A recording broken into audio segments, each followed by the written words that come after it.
Donc, on va commencer un nouveau chapitre. En fait, c'est le premier chapitre de la deuxième partie du cours qui traite la technologie de l'ADN recombinant. Donc, dans cette partie-là, on va prendre les outils utilisés dans la technologie de l'ADN recombinant ainsi que des techniques de base qui sont utilisées dans cette technologie. Donc, on va commencer par le chapitre 3A. Donc, on va prendre les outils. Quels sont les outils utilisés en biologie moléculaire ou dans la technologie de l'ADN recombinant? Donc, on va parler des enzymes de restriction ainsi que d'autres enzymes d'usage courant en biologie moléculaire. Donc, on va parler premièrement des enzymes de restriction, leur application en biologie moléculaire, ainsi que d'autres enzymes qui sont très utilisées et donc qui sont vraiment très importantes en biologie moléculaire, comme les nucléases, polymérases, etc., ainsi que de leur utilité. Les enzymes de restriction. En fait, les enzymes de restriction sont des endonucléases qui coupent d'une manière définie et reproductible l'ADN double brun, quelle que soit son origine. Donc, les enzymes de restriction sont des endonucléases qui coupent à la manière de ciseaux, donc d'une manière définie, ça veut dire toujours au niveau de séquences bien déterminées et reproductibles, toujours de la même manière. Donc, un ADN double brun, vraiment comme si on coupe quelque chose par des ciseaux, on coupe un fil par des ciseaux, et quelle que soit son origine. L'essentiel, c'est qu'il y ait vraiment cette séquence où on doit couper, cette séquence qui doit être reconnue par l'enzyme de restriction, et ça coupe toujours de la même manière. Donc, en fait, on a pu mettre en évidence la présence des enzymes de restriction ou leur fabrication par les bactéries. Donc, c'était lors de l'infection, quand on a essayé d'infecter des souches E. coli par le phage lambda. Donc, on a pu mettre en évidence deux phénomènes, lyse ou restriction. Donc, je vais expliquer ça sur le schéma. Donc, en fait, on a pris le phage lambda et on a infecté une souche A de coli par le phage lambda, ainsi donc qu'une souche B par ce phage lambda. En fait, le phage lambda, normalement, doit se coller à la membrane de la bactérie, injecter son ADN dans la bactérie, multiplier son ADN dans la bactérie et puis lyser la bactérie et libérer plein de phages. Normalement, ça doit se passer comme ça. Mais en fait, dans la souche A, qu'est-ce qui s'est passé?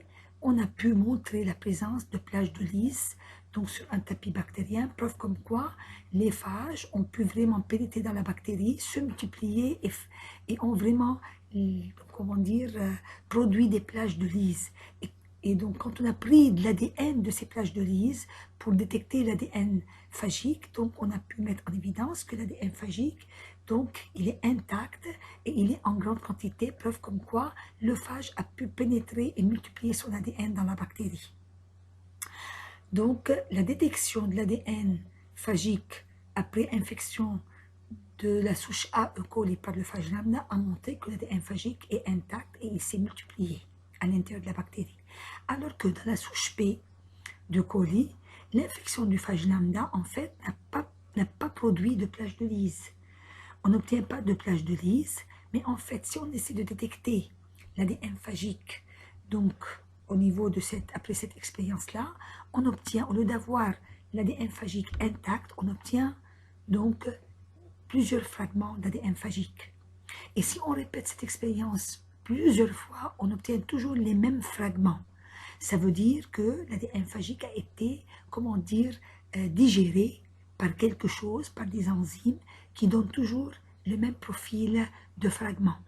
Et c'était vraiment la première fois où on a mis en évidence que, en fait, l'ADN du phage lambda, quand il est entré dans la souche B, il ne s'est pas multiplié, mais il y a des enzymes donc de restriction qui l'ont coupé d'une manière toujours reproductible et bien définie. Et par suite, ils ont empêché, comment dire, à ce que cette bactérie soit tuée par le phage lambda. Et comme ça, toujours, donc on a, donc après l'infection du phage lambda, après l'infection de la souche P par le phage lambda, on n'a pas de plage de lyse, mais on a des bactéries, un tapis bactérien sans plage de lyse. Donc les bactéries sont restées vivantes et n'ont pas été tuées par le phage lambda parce que l'ADN du phage lambda a été fragmenté, donc par des enzymes de restriction dans la bactérie, et ils ont empêché à ce que ce phage lambda tue la bactérie. Donc, dans la souche A, on a eu un phénomène de lyse, alors que dans la souche P, il n'y a pas eu de lyse, mais on a eu un phénomène de restriction. Et c'était vraiment la première fois où on a pu mettre en évidence la présence d'enzymes de restriction, donc qui sont fabriquées par les bactéries, et qui ont empêché cette bactérie d'être tuée par le phage lambda. Donc on peut dire que cette restriction est un système de défense donc de la bactérie. Donc la bactérie a pu utiliser ces enzymes de restriction pour se défendre contre le phage et a empêché ce phage de la tuer.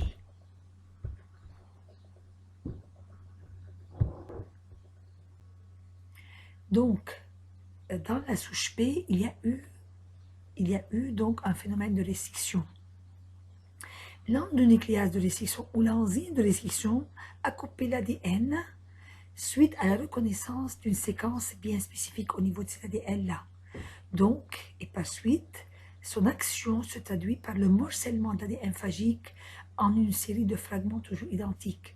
Donc, il y a la séquence de reconnaissance, ça va. Donc, l'ADN va être coupé au niveau de cette séquence-là, et par suite, on a toujours la même série de fragments. C'est pour cela que la fragmentation par les enzymes de restriction est reproductible. Donc, on obtient toujours la même série de fragments. Donc, les enzymes de restriction ont agi au niveau de la souche B comme un système de défense de la bactérie. Donc, la bactérie a été protégée par ces enzymes de restriction contre donc, le phage lambda. On peut se demander pourquoi, donc dans la souche A, on n'a pas eu ce phénomène de restriction. Et même, pourquoi les enzymes de restriction qui sont fabriquées ou produites par la souche A n'ont pas pu vraiment fragmenter le phage lambda dans la souche A. Ou même, donc la bactérie, pourquoi une bactérie ne coupe pas son propre ADN? On peut se demander comme ça aussi. Donc, il y a deux explications.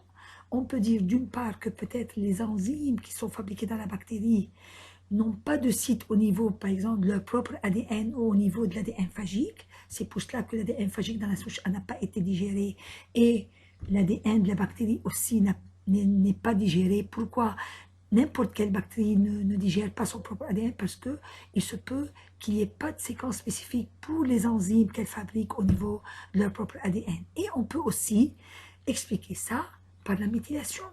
On peut dire que, par exemple, la méthylation, par exemple, chez les prokaryotes, on a la méthylation qui se passe au niveau de A ou de C. Donc, il se peut qu'il y ait que les bases soient méthylées, et quand les bases sont méthylées, souvent, les enzymes de restriction ne peuvent pas reconnaître les sites de restriction.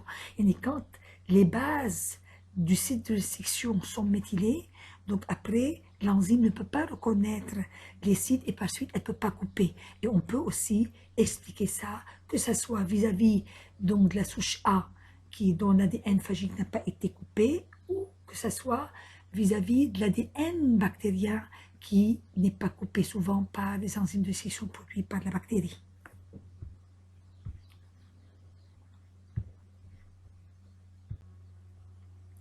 Donc, la nomenclature des enzymes de restriction, donc souvent on prend le début, la première lettre du genre, donc le début de l'espèce, et aussi la première lettre de la souche. Par exemple, Escherichia coli RY13, on prend E, CO, R.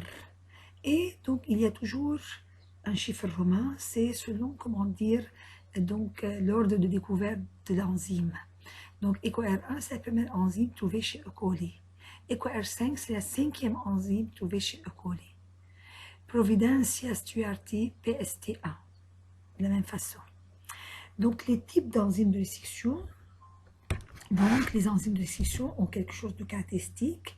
Une propriété commune, c'est de reconnaître une séquence d'ADN bien spécifique. Mais on a le type 1 et le type 3. Donc, les enzymes qui appartiennent au type 1 et type 3, donc, ne vont pas couper au niveau de la séquence reconnue, mais en fait, ça coupe plusieurs nucléotides loin de la séquence reconnue. Alors que les enzymes de restriction de type 2 coupent au niveau de la séquence reconnue. Donc, ce qui nous intéresse pour la biologie moléculaire, c'est bien sûr le type 2, parce que c'est pas très, comment dire, très précis de couper quelques nucléotides, donc par rapport à la séquence reconnue par l'enzyme de restriction. Donc, quand on coupe au niveau de la séquence reconnue par l'enzyme de restriction, donc c'est plus précis et c'est plus pratique pour les expériences en biologie moléculaire. Donc, les enzymes de restriction de type 2 sont vraiment très utilisées en biologie moléculaire et ont un grand intérêt en biologie moléculaire. Les enzymes de restriction de type 2, donc souvent ces enzymes reconnaissent donc une séquence bien spécifique. Chaque enzyme reconnaît une séquence bien spécifique au niveau de laquelle donc cette enzyme va couper l'ADN. Donc la longueur de ces séquences est comprise entre 4 et 8 et c'est souvent 4 ou 6. Les séquences reconnues sont dites palindromiques. Ça veut dire que la séquence est lue d'une manière identique sur les deux brins dans le sens 5,3'. Donc, si j'essaie de lire cette séquence sur les deux brins, donc dans le sens 5,3', donc j'obtiens donc je la lis de la même manière. Donc la lecture est identique de cette séquence sur les deux fragments dans le sens 5,3'. Donc c'est ce qu'on appelle séquence palindromique et la coupure, bien sûr, s'effectue sur les deux brins au même site. Donc c'est comme des ciseaux. Donc ça coupe comme des ciseaux. Donc en fait, on peut avoir deux enzymes différentes qui peuvent reconnaître une même séquence. Et dans ce cas-là, on les appelle isoschisomères. Donc là, je vous ai donné un exemple, EcoR1 par exemple, comment ça coupe. C'est une séquence de 6 bases, de 6 nucléotides ou de 6 bases. Et donc si j'essaie de lire sur le premier bras, dans le sens 5,3', G-A-A-T-T, et sur l'autre bras, dans le sens aussi 5,3', G-A-A-T-T, donc, ça veut dire c'est la même, j'obtiens la même lecture, la même séquence sur les deux brins quand je lis dans le sens 5,3' ou même 3', 5'. Mais il faut que ce soit le même sens sur les deux bras. Et donc, en bas, je vous ai donné un exemple d'isoschisomère. MSP1 et HPA2 sont deux isoschisomères qui reconnaissent la même séquence CCGG et donc sont deux enzymes différentes qui reconnaissent la même séquence et ce sont ainsi deux isoschisomères. Et là, ce qui caractérise ces deux isoschisomères, c'est que par exemple HPA2 est sensible à la méthylation. Ça veut dire si on a une méthylation au niveau de la séquence de reconnaissance, HPA2 ne reconnaît pas son site et par suite elle ne peut pas couper. Alors que MSP1, elle est insensible à la méthylation, même si on a une méthylation donc au niveau de sa séquence de reconnaissance, elle coupe toujours et elle reconnaît toujours donc le site de restriction. Concernant les types de coupures donc obtenus après restriction par les enzymes de restriction de type 2, on a ou bien des coupures à bout franc ou bien des coupures à bout cohésif. Ça veut dire à bout franc que l'enzyme coupe exactement au même niveau sur les deux brins de l'ADN. Ça veut dire que ça coupe vraiment sur les deux brins en même temps, alors que c'est l'exemple de HAE3. Donc on voit bien qu'on a vraiment, on a là HAE3 qui reconnaît GGCC, et donc ça coupe vraiment sur les deux bras au même niveau sur les deux bras. Alors que bout cohésif, coupure à bout cohésif, ça veut dire que les coupures sont décalées l'une par rapport à l'autre sur les deux bras. Et c'est ce qui se passe avec EcoR1. Donc, en haut, ça passe entre G et après l'autre partie du site. Puis, ça passe entre les deux bras d'ADN complémentaires. Puis, après, ça passe entre G. Donc, c'est vraiment décalé et c'est ce qu'on appelle donc coupure à bout cohésif. Donc après coupure, qu'est-ce qu'on obtient? On obtient donc des bouts qui sont complémentaires. Donc qui sont complémentaires. Et donc, c'est ce qu'on appelle boues-cohésifs. Donc, par exemple, là, je vous ai donné aussi d'autres exemples. MSP1, ça donne des bouts cohésifs. EcoR5, ça donne des bouts francs. Et KPN1, ça donne aussi des bouts cohésifs. En fait, les bouts cohésifs, les enzymes de restriction de type 2 qui donnent des bouts cohésifs sont très utilisés en biologie moléculaire parce qu'en fait, c'est très important parce que ça donne des taux de ligation importantes. Donc, les taux de ligation sont très importants avec les enzymes qui donnent des bouts cohésifs et c'est pour cela qu'ils sont très utilisés en biologie moléculaire. Donc, maintenant, on va passer aux applications des enzymes de restriction. Donc, premièrement, c'est la recherche des cytosines méthylées. Et vous allez me demander, oui, on utilise donc les enzymes de restriction pour rechercher des cytosines méthylées. Mais pourquoi rechercher des cytosines méthylées? Souvent, on recherche des cytosines méthylées pour étudier donc la régulation de plein de processus qui se passent dans la cellule. C'est ce qu'on a quand on cherche l'implication de l'épigénétique dans plein de processus, on a besoin de rechercher les cytosines méthylées, par exemple. Le profil de méthylation, comme par exemple dans la régulation de l'expression des gènes, on a besoin de rechercher les cytosines méthylées ainsi que plein d'autres processus. Donc, on a souvent besoin de rechercher la présence de cytosines méthylées et les enzymes de restriction peuvent nous aider à faire ça. Donc, on sait que chez les eucaryotes, la méthylation se touche les cytosines suivies d'une guanine. Donc, souvent, la méthylation porte sur les cytosines suivies d'une guanine chez les eucaryotes. Et cette méthylation peut être mise en évidence grâce à la présence de ce qu'on appelle isoschizomères, parce que souvent les isoschizomères ont des sensibilités différentes vis-à-vis de la méthylation. Et par suite, on peut, selon cette différence de sensibilité, donc retrouver les cytosines méthylées. Et c'est ce qui se passe avec MSP1 et HPA2 qui reconnaissent les deux la même séquence CCGG. Et donc, HPA2, elle est sensible à la méthylation, alors que MSP1, elle est insensible. Et par suite, donc si le C du milieu qui est méthylé, souvent c'est le C du milieu qui est méthylé parce qu'il est suivi de G. Donc si le C du milieu est méthylé, comme ça HPA2, elle vient, à votre avis, elle va pas venir couper parce qu'elle est sensible à la méthylation. Et par suite, elle ne peut pas couper au niveau de ce site.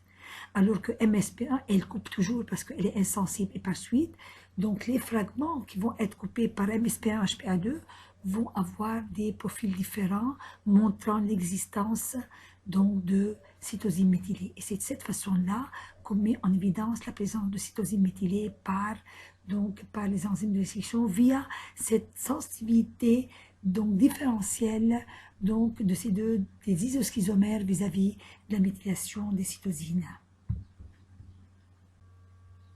Donc là à gauche, je vous explique donc comment on peut déterminer les cytosines méthylées donc par l'utilisation des isoschizomères. Regardez là, on a donc une séquence avec 3 sites donc pour MSP1 et HPA2, CCGG, ce sont 3 sites CCGG, donc 4 kilobases entre les deux premiers sites et 1,5 kilobase entre les deux autres sites. Quand on coupe par HPA2, quand il n'y a pas de méthylation et je coupe par HPA2, donc j'obtiens bien sûr 2 fragments. Et quand je coupe par MSP1 aussi, j'obtiens 2 fragments. Donc un grand qui est de 4 kilobases et un plus petit vers le bas du gel qui est 1,5 kilobases. Donc si la cytosine qui est juste à côté de G, qui est suivie de G, qui est méthylée, et donc si le site du milieu, seulement au niveau du site du milieu, on a cette méthylation. Je vous donne un exemple. Qu'est-ce qui se passe là? En fait, HPA2, est-ce qu'elle va couper au niveau des 3 sites? Non, elle va couper seulement au niveau des 2 sites qui sont de part et d'autre, alors que le site du milieu, elle ne va pas le reconnaître parce qu'il y a une méthylation et HPA2, elle est sensible à la méthylation. Donc, elle va couper seulement aux extrémités et j'obtiens, au lieu d'obtenir 2 fragments, l'un de 4 kilobases et l'autre de 1,5 kilobases, donc je vais obtenir un long fragment de 5,5 kilobases, alors que MSP1, qui est insensible à la méthylation, donc elle va toujours couper au niveau des 3 sites, elle va donner toujours deux fragments, l'un de 4 et l'autre de 1,5 kilobase. Donc, comme le profil de restriction a été modifié, parce que je peux déduire de ce profil obtenu que, en fait, il y a une méthylation au niveau donc, du site du milieu. Et par suite, je peux comme ça déduire le positionnement donc, des cytosines méthylées donc, au niveau de l'ADN étudié. Donc, en fait, avec les enzymes de restriction, on peut vraiment mettre en évidence la présence de cytosines méthylées, pas n'importe où, seulement au niveau des sites de restriction. C'est ça la limite de cette technique-là, c'est que je peux mettre en évidence donc, des cytosines méthylées au niveau des sites de restriction et non pas partout au niveau de l'ADN. Donc, il y a une autre technique là à côté, à droite.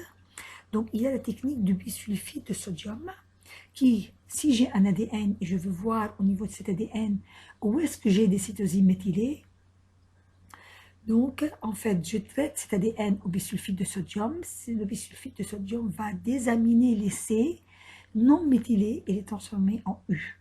Donc en fait, tout ce qui est cytosine non méthylée vont être transformés en U. Après séquençage,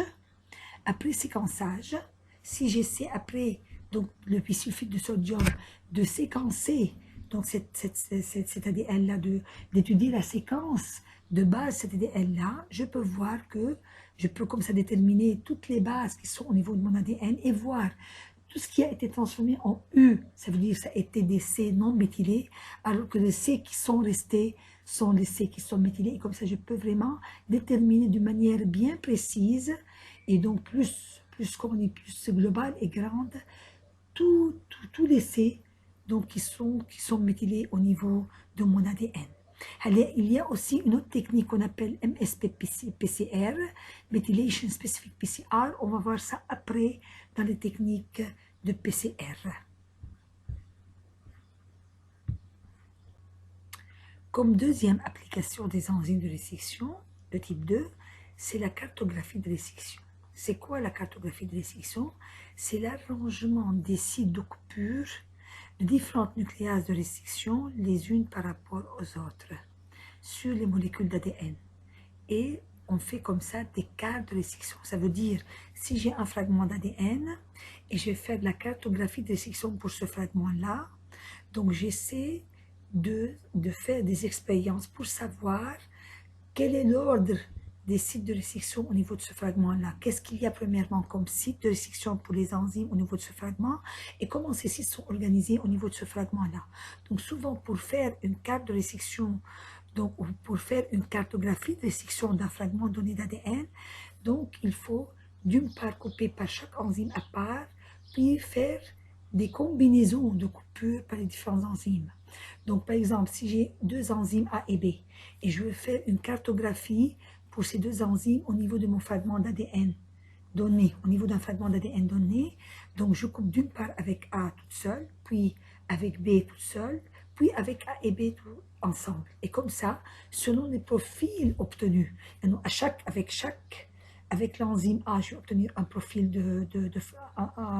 je vais obtenir un profil de restriction donné, puis avec B toute seule un profil, puis avec A et B un autre profil. Selon les profils, je peux déduire comme ça l'emplacement des sites des enzymes A et B et leur organisation donc de ces sites les uns par rapport aux autres. Donc, en fait, c'est ce qu'on appelle cartographie de restriction. Je vais vous parler d'un exemple après. Je vais vous donner un exemple après sur ça. Donc, l'importance, pourquoi on fait de la cartographie de restriction pour les fragments d'ADN qu'on manipule. Donc, d'une part, on peut comparer les régions, donc des régions de l'ADN. On peut comparer, comment dire, la carte de restriction donc des fragments d'ADN. On peut comparer ça, que ce soit donc pour des gènes différents, pour voir s'il y a une ressemblance donc entre des profils de restriction, et c'est surtout entre espèces, des gènes entre plusieurs espèces. Ça veut dire on prend le même gène et on compare le profil de restriction ou la carte de restriction de ce gène entre plusieurs espèces, et on peut déduire comme ça s'il y a une ressemblance, s'il y a une homologie, et par suite on peut étudier le rapprochement entre espèces, et par suite étudier l'évolution donc des espèces. Et d'autre part, on peut localiser un gène donc sur un fragment donné et faciliter son isolement. Donc quand j'ai la carte de restriction d'un fragment et si je veux enlever donc une séquence donnée, c'est très facile. Je peux la localiser, je dis elle est entre ce site et ce site, je n'ai qu'à couper à enlever ce fragment. Donc en biologie moléculaire, on a besoin de connaître les cartes de restriction de tout ce qu'on manipule. Sinon, on ne peut pas facilement enlever, greffer, liguer, etc. On ne peut rien faire. Donc pour vraiment travailler comme il faut en biologie moléculaire, il faut savoir les cartes de restriction des fragments qu'on manipule pour faciliter vraiment la localisation des gènes, la localisation des séquences et par suite l'isolement de ces séquences et par suite la manipulation de ces séquences.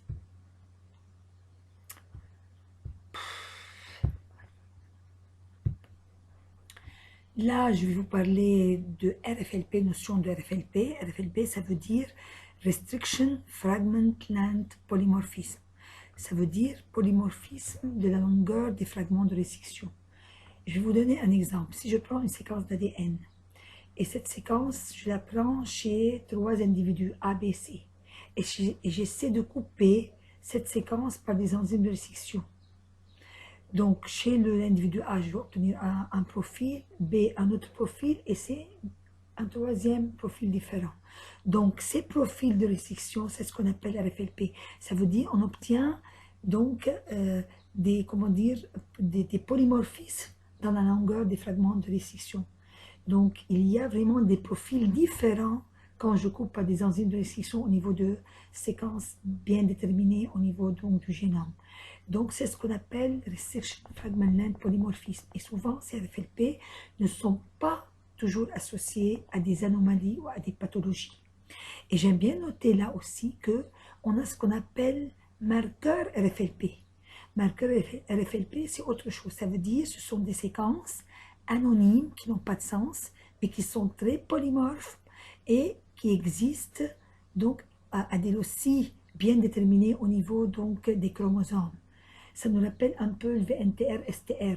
Donc, c'est des séquences qui n'ont pas de sens, mais par exemple, le RFLP, les marqueurs RFLP sont très polymorphes, alors que le VNTR-STR, le nombre de répétitions est variable entre individus, alors que le RFLP, les marqueurs RFLP sont très polymorphes et par suite, ça donne des profils de restriction qui sont variables entre individus. Donc, seulement, c'est une notion à garder. Donc, les marqueurs FLP sont des marqueurs qui sont utilisés souvent en cartographie.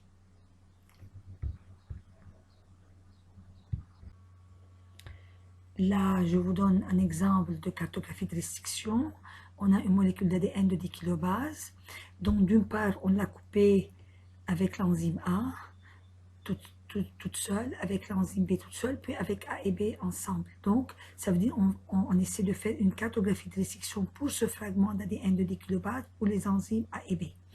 Donc, avec A, ça a donné 2 kilobases, 8 kilobases. Donc, ça veut dire ça coupe une fois. Comme ça a donné 2 fragments, ça veut dire ça coupe une fois parce que c'est linéaire.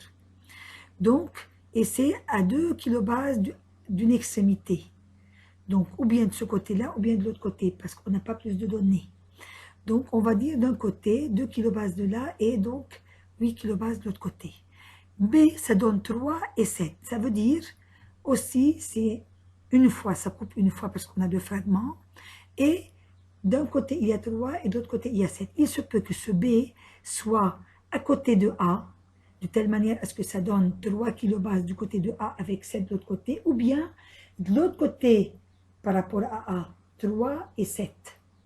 Mais comment on va différencier pour voir, comment on va distinguer si c'est B du même côté que A ou bien de l'autre côté, c'est quand on coupe avec les 2 enzymes A et B. Donc, qu'est-ce qu'on obtient? 2, 3, 5. Ça veut dire, en fait, à partir de ce profil-là, je peux confirmer que, en fait, B, c'est pas du même côté que A, c'est de l'autre côté. Donc, ça coupe 3 à partir de l'autre extrémité du fragment et par suite celle de l'autre côté par rapport à A. Et comme ça, parce que quand on a coupé avec les deux, on a 2, 3 et 5. Donc c'est preuve comme quoi que A est d'un côté, B de l'autre côté. Donc A par rapport à l'extrémité, il y a 2 kilobases, B par rapport à l'extrémité, il y a 3. Donc ce qui reste entre les deux, c'est 5. Et comme ça, on peut vraiment organiser les sites de restriction de A et B au niveau du fragment d'ADN qui est de 10 kilobases. Donc en bas, donc là je vous ai montré donc la carte de restriction des gènes alpha-globine, donc chez l'homme, ainsi que plusieurs types de singes. Donc et on voit en comparant donc le profil des sites de restriction, donc la carte de restriction donc des enzymes qui sont au niveau donc des gènes des gènes alpha-globine, donc entre hommes et différents types de singes. En comparant les sites de restriction, on peut dire que par exemple le chimpanzé est le plus proche par rapport à l'homme parce qu'il y a plus d'homologie des sites de restriction par rapport à l'homme, et plus on va vers le bas, les autres types de singes, donc on a moins de sites qui sont conservés, on a moins d'homologie donc entre des sites de restriction, on a moins de conservation des sites de restriction et par suite on s'éloigne donc du point de vue évolution par rapport à l'homme. Donc on voit là que le chimpanzé est le plus proche, alors que les autres c'est donc plus loin. Et comme ça on peut étudier l'évolution donc entre espèces en comparant donc les cas de restriction donc de gènes donc ou du génome donc des différentes espèces. Là, on passe donc à d'autres enzymes qui sont utilisées en biologie moléculaire. Les polymérases d'acide nucléique, ça veut dire ADN polymérase ou ARN polymérase. Les ligases, les enzymes qui vont liguer les acides nucléiques entre eux. Et les nucléases qui vont digérer les acides nucléiques. Donc les polymérases d'acide nucléique, on va commencer par la transcriptase inverse, qui est une enzyme de rétrovirus. Donc elle transcrit l'ARN en ADN-C, elle rétrotranscrit l'ARN en ADN-C, bien sûr dans le sens toujours 53', et comme n'importe quelle polymérase, ADN polymérase, donc elle a besoin d'une extrémité 3' H livre, ça veut dire qu'elle a besoin d'amorce. Elle ne peut pas fabriquer de l'ADN sans amorce. Toutes les ADN polymérases ont besoin d'amorce, et pour ne pas dire toujours on a besoin d'amorce, on dit on a besoin d'une extrémité 3' H libre. Donc, parce que pour compléter, pour compléter et par suite effectuer la polymérisation, sur laquelle elle va fixer un des oxydes donc nucléotides. Elle possède en plus de l'activité donc polymérase, elle possède une activité de type RNase H, ça veut dire elle digère l'ARN quand il est sous forme d'hybride ADN-ARN.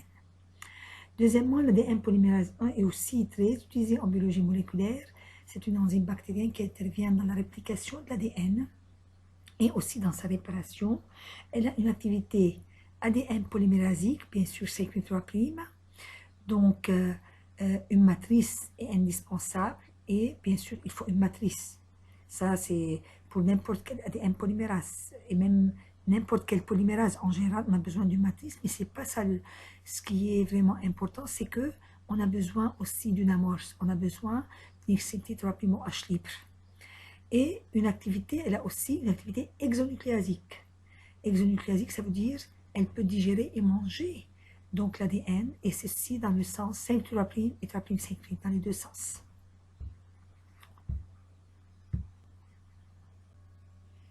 Toujours dans les polymérases, donc troisièmement, il y a le fragment de Clino qui provient de l'ADN polymérase 1. En fait, c'est un fragment donc, qui provient d'une protéolyse ménagée de l'ADN polymérase 1. Donc, en fait, en digérant d'une manière ménagère, on a pu montrer que l'ADN polymérase 1, même partiellement digérée, elle conserve l'activité ADN polymérasique et une de ses activités exonucléasiques, seulement dans le sens 3', alors que l'ADN polymérase 1 a dans les deux sens une activité exonucléasique, 3', 3'. Le fragment des Clino conserve seulement l'activité exonucléasique 3', Et donc, j'aime bien noter là que le fragment de Clino et l'ADN polymérase 1 sont utilisés dans plein de techniques en biologie moléculaire et surtout dans les techniques de marquage donc des sondes d'ADN. On passe à la T4 ADN polymérase, qui est une enzyme produite par les bactéries infectées par le bactérophage T4. Et donc, cette ADN polymérase a les mêmes activités enzymatiques que le fragment clino. Donc, la T4 polymérase, c'est une polymérase thermostable qui est extraite d'une bactérie vivante dans des sources d'eau chaude. Ça veut dire qu'il supporte des températures élevées, allant jusqu'à 90 degrés. Et donc, ça provient d'une souche appelée Thermus aquaticus.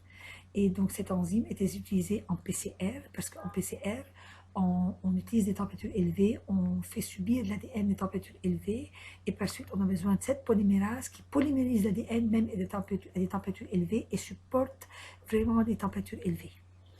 La démethyltransférase est une enzyme extraite de thymus de veau et elle catalyse l'addition des désoxynucléotides sans matrice.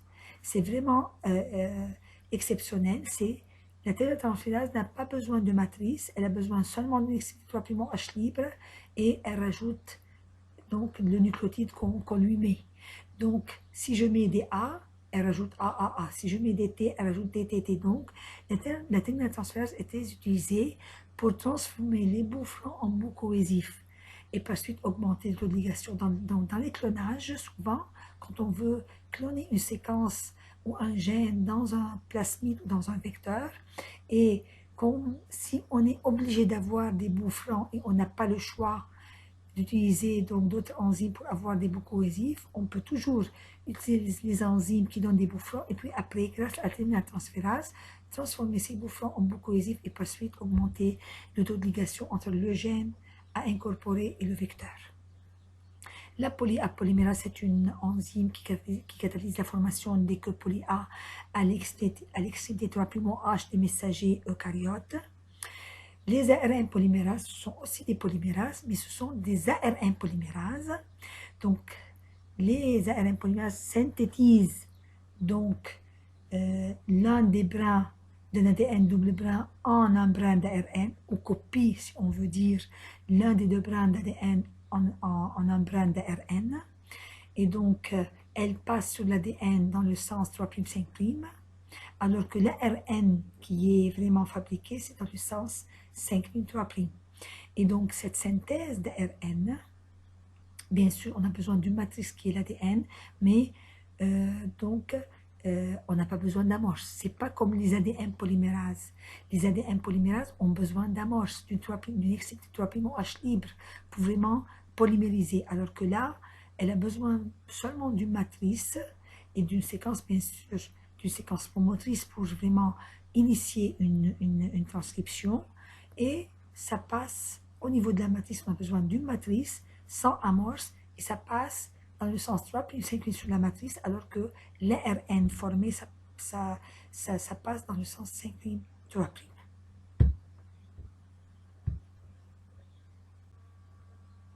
Toujours dans les ARN polymérases, il existe de nombreuses sortes de spécificités différentes. On a S-species ARN polymérase qui provient de Salmonella typhimurium. On a la T7 ARN polymérase qui provient de E. coli infectés par le bactériophage T7. On a la T3 ARN polymérase qui provient aussi de E. coli infectés par le phage, donc T3. En fait, chacune de ces polymérases ne peut démarrer sa transcription que si l'ADN à transcrit possède le promoteur spécifique correspondant. Bien sûr, je ne peux pas appliquer une polymérase bactérienne sur comment dire, un promoteur phagique. On ne peut pas. Pour chaque polymérase, il faut vraiment son promoteur qui lui est spécifique. Donc, une polymérase bactérienne a besoin d'un promoteur bactérien. Une polymérase phagique a besoin aussi d'un promoteur phagique. Donc, on passe maintenant aux ligases. On passe maintenant aux ligases. Et donc, dans les ligases, on va parler, on a 3 types de ligases. Donc, on a ADN ligase E. coli, on a la T4 ADN ligase et on a aussi l'ARN ligase. Donc, les ligases, ce sont des enzymes qui liguent entre les acides nucléiques, que ce soit ADN ou ARN. Donc, l'ADN ligase de coli, elle assure la formation de lésions phosphodiester entre une extrémité 3' OH libre et une extrémité 5'-phosphate de deux nucléotides incorporés dans un acide nucléique. Donc, cette ADN ligase de Colli, elle ne peut agir que si les deux ADN ligués, il faut que ça soit associé par des extrémités cohésives. Donc, l'ADN ligase de Colli, elle ne peut pas liguer deux ADN que si les extrémités sont cohésives. Alors, la T4-ADN ligase, cette enzyme, elle est extraite de bactéries affectées par le phage T4 et elle est capable d'effectuer des ligations entre deux molécules d'ADN présentant des bouts francs ou des bouts cohésifs. Donc, la T4-ADN ligase, elle est très utile parce qu'elle agit à tous les coups. Alors que l'ADN ligase de Colli, il faut qu'il y ait des bouts cohésifs, sinon elle ne peut pas liguer les deux fragments d'ADN. La T4-ADN ligase, elle ligue à tous les coups, si on a des bouts francs ou des bouts cohésifs. Donc l'ARN ligase, c'est aussi une ligase qui relie des bouts d'ARN. Cette enzyme est extraite de bactéries infectées par le phage T4 et elle réalise des ligations entre deux ARN en créant entre eux une liaison phosphodiester. On passe maintenant aux nucléases. Les nucléases, ce sont les enzymes qui vont digérer donc les acides nucléiques. On va commencer par la DNase 1, qui est vraiment très utilisée dans plein de techniques en biologie moléculaire. Extraite du pancréas, cette enzyme est une endonucléase. Elle coupe l'ADN de l'intérieur et elle coupe préférentiellement, normalement elle coupe partout, mais elle a une préférence après une pyrimidine. Et elle libère comme ça une extrémité 3'OH et une extrémité 5'-phosphate libre. Et donc l'ADN peut aussi être sous forme simple brin que double brin. Elle digère vraiment n'importe quel ADN. Et dans ce dernier cas, quand c'est double brin, donc cette coupure peut se faire sur un seul brin et aussi bien que sur les deux brins. Donc la DNase 1, comme on a vu avant, on l'utilise pour étudier l'hypersensibilité à la DNase 1. Donc on a utilisé la DNase 1, donc quand on veut étudier l'expression des gènes, donc l'activité des gènes, on utilise donc l'hypersensibilité, on fait le test d'hypersensibilité à la DNase 1 et par suite on utilise la DNase 1. Même la DNase 1 est utilisée pour se débarrasser de l'ADN dans une extraction ARN par exemple, pour aussi faire du marquage. C'est aussi, elle est utilisée pour le marquage des sondes d'ADN. On passe à la nucléase S1. La nucléase S1, elle dégrade spécifiquement les acides nucléiques simples brun. Donc, si on a un acide nucléique simple brun, ADN ou ARN, la nucléase S1, elle le mange. On l'utilise dans plein de techniques. Dans vraiment beaucoup de techniques, on va voir ça ensemble. L'exonucléase 3, comme son nom le dit, exonucléase, ça veut dire que ça mange de l'extrémité. À partir de l'extrémité, elle catalyse l'hydrolyse séquentielle des nucléotides d'un ADN dans le sens 3', 5', à partir d'une extrémité 3'OH libre. Donc, l'exonucléase 3, elle mange l'ADN dans le sens 3', 5', donc elle va dégrader à partir de l'extrémité 3'OH libre de cet ADN-là. Donc, dans un seul sens, l'exonucléase 3, elle dégrade l'ADN. Alors que l'exonucléase BAL31, elle mange l'ADN dans les deux sens, 5'3' ou 3'5'. Les RNases, comme son nom le dit, ça mange la RN. On a RNase A, enzyme très active et ubiquitaire, elle est très résistante, elle est partout et elle hydrolyse les liaisons phosphodiester qui unissent les ribonucléotides des ARN. Elle mange la RN. RNase H, cette enzyme aussi détruit la RN, mais dans le cas des hybrides ADN-ARN. Donc, quand la RN est sous forme d'hybride ADN-ARN, la RNase H, elle mange donc la RN dans ces conditions-là.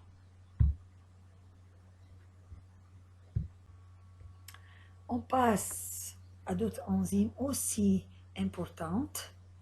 La phosphatase alcaline. Donc, cette enzyme, elle est extraite de bactéries ou de la muqueuse intestinale. Donc, comme son nom le dit, phosphatase, ça veut dire qu'elle va retirer le phosphate, bien sûr, en 5' d'un ADN ou d'un ARN. Donc, quand on enlève donc, le phosphate en 5', souvent pour greffer un phosphate marqué à sa place, et pour marquer cet ADN ou cet ARN ou cette molécule d'acide nucléique, ou même on utilise aussi les phosphatases dans le clonage, où on phosphatase donc le vecteur pour empêcher sa refermeture. Donc on va voir ça dans le clonage. Donc la phosphatase alcaline, donc elle est aussi utilisée en biologie moléculaire, soit dans le marquage des sondes, soit dans le clonage d'ADN.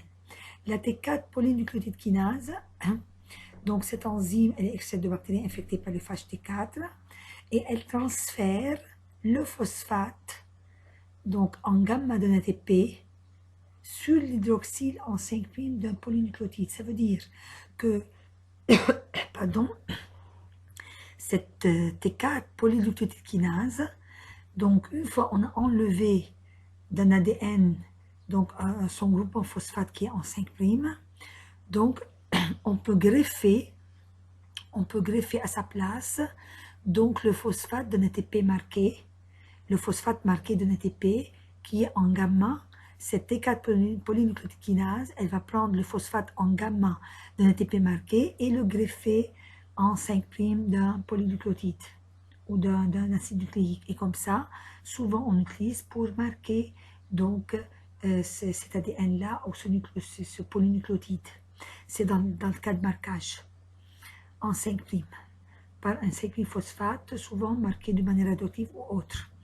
Donc, dans des conditions bien particulières, dans des conditions vraiment très spécifiques de température, de pH, etc., donc la T4 polynucléotide kinase, elle n'a pas besoin à ce qu'on enlève le phosphate par une phosphatase alcaline pour qu'elle greffe à sa place un phosphate marqué. En fait, la T4 polynucléotide kinase, elle peut faire tout toute seule.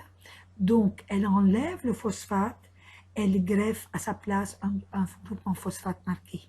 Donc ça, dans des conditions vraiment, dans des conditions de milieu, donc, ou de réaction bien particulières.